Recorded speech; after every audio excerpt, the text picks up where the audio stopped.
Then on the bottom of the deck, we have Ace of Pentacles. It is reversed.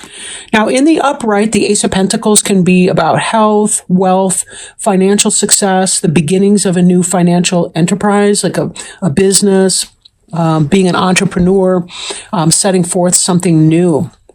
In the reverse, this could be that it's not happening, that there's a delay in that, or that whatever business venture that you were trying to do was not taking off the ground, either at all or as quickly as you wanted it to. We will need to see what the additional cards are having to say in order to get a sense of that.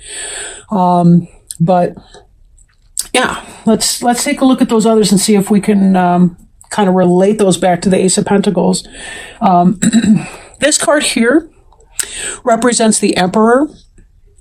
And this idea of, the Emperor he's kind of all four signs in one. Like, this possibly could represent in Aries for you.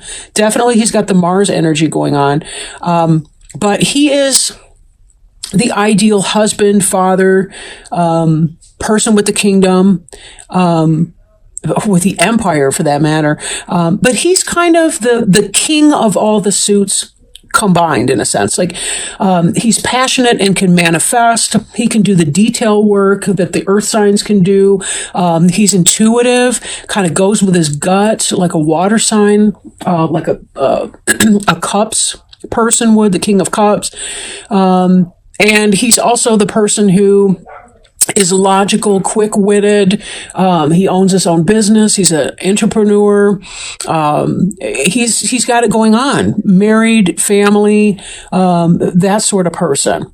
Doesn't have to be a male, but it can be. Could be somebody just simply with a masculine or masculine type energy. But this person here is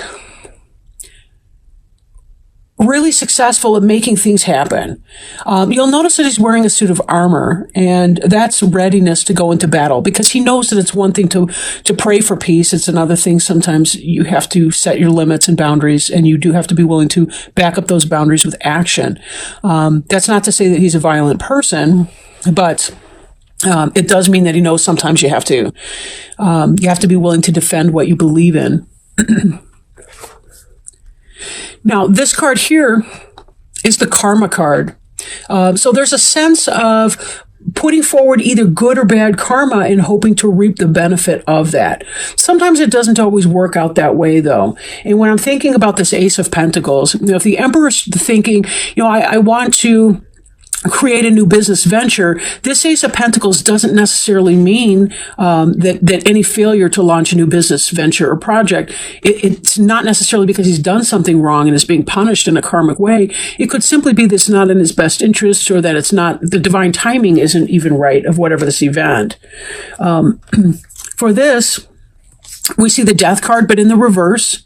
Could be that if that venture is not getting off the ground, maybe there's a stubbornness in letting it go.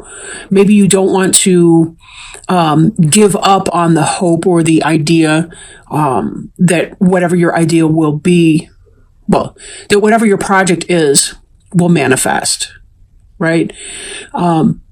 Be very careful, because when we don't let go of things when they're overripe, they're not healthy for us. And then we find ourselves stuck with things that are no longer beneficial, that could possibly even be toxic to us in some kind of a way. Sometimes death is just part of the journey. And when we recognize that something's not working out, we just have to let it go and move on.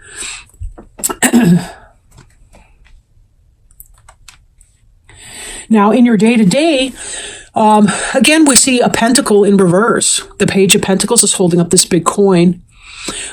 Pentacles are the most stable energy in the deck. I could make an argument, though, for the Emperor or the Empress. But this is the earth suit. And so, of course, it's very grounded, very stable. The page is about a communication of something to do with health or money. But in the reverse like that, it could be, again, tied to this. Maybe there's some ill health that's going on with you or someone around you. Or it could be that whatever this job offer or business proposition was that you were hoping to get to, not happening. Or it's delayed in happening. Let me put it that way. Right?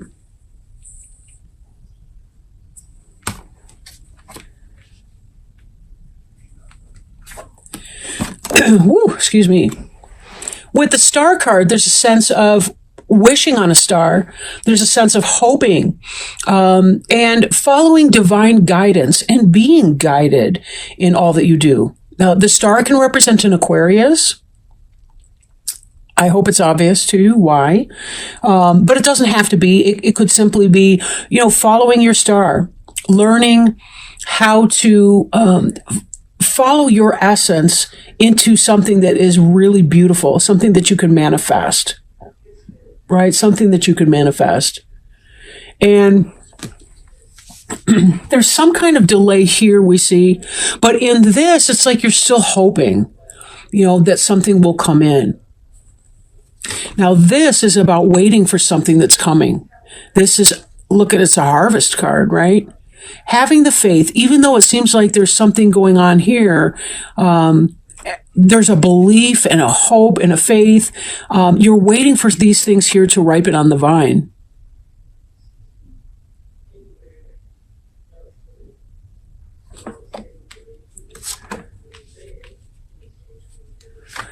We have here the Temperance card in the reverse. Temperance can be Sagittarius, doesn't have to be, right? Temperance is about peaceful waiting. This is a person who's grounded, but she's also in touch with her emotions. This indicates some kind of impatience, right? Possibly about this energy here. Impatience may be making this a lot more uncomfortable than it need to be. This waiting for whatever this material thing that you want. Because if we really look at this with the Seven of Pentacles, what's this guy doing here but leaning on his hoe and waiting? That's really all you can do. Like in this, he's planted the seeds, he's done all the prep work, he's tilled the soil, he's planted the plant, nutrients, watered the soil, all the rest of it. But there's just so much we have to do to be able to wait here. How impatient we are in waiting. That's up to us. It's up to us. That's a hard lesson to learn too, because sometimes we want it now. Well, we may not be able to manifest that right now. There's a process to everything. We can't hurry that up.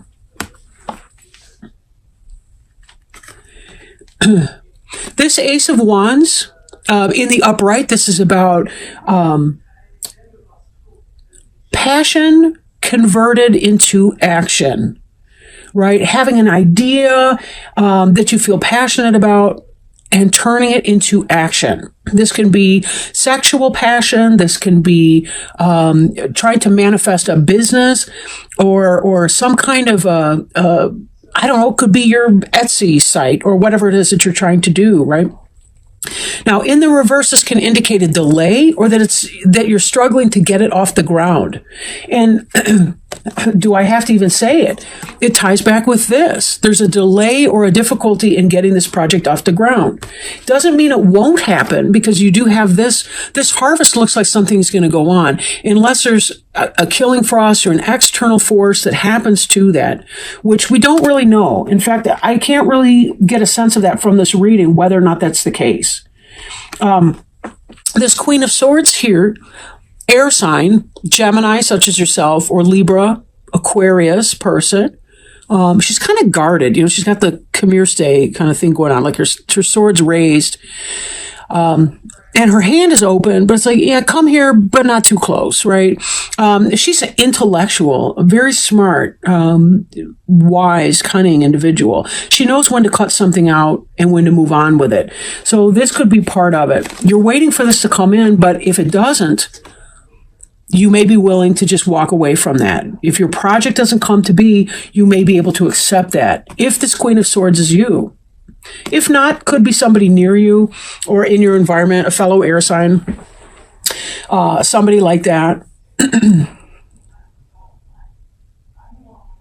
But part of knowing when to let go of something and when to hold on and hope for that. There's that kind of sense in there. And this, let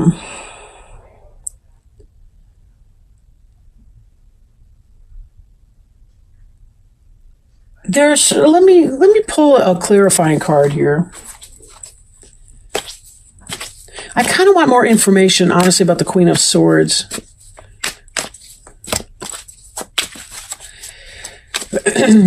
Please help us with some additional information about the Queen of Swords. Whoa, leapt out. Okay. So, it came up in the upside down position. This is a guarded person, but this has to do with becoming less guarded in a situation. Maybe opening up.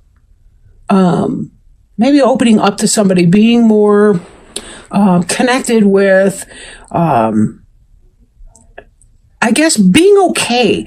Like with other people's imperfections or failings. Being okay with that. If somebody has a low opinion of me, it's not about me. It's really about them, right? Because even when somebody doesn't like me, it tells me about who they are. They have their filter of experience and so on that they're looking through. And it may not have anything to do with me. You could remind them of somebody who hurt them in some kind of way. But this queen here, when you bring the two together, this is about, she's learning how to be more open and less guarded in situations in her life, taking chances, right? She's following this star here and allowing it to guide her and to be okay with whatever the outcome of that is. Whatever bears fruit for her or doesn't bear fruit, she's going to be okay with that. This is part of this karmic lesson of the Temperance card here. There's a sense of wanting to be okay with life on life's terms and being able to relax into that and not overly stress that. The right step for you is the next step.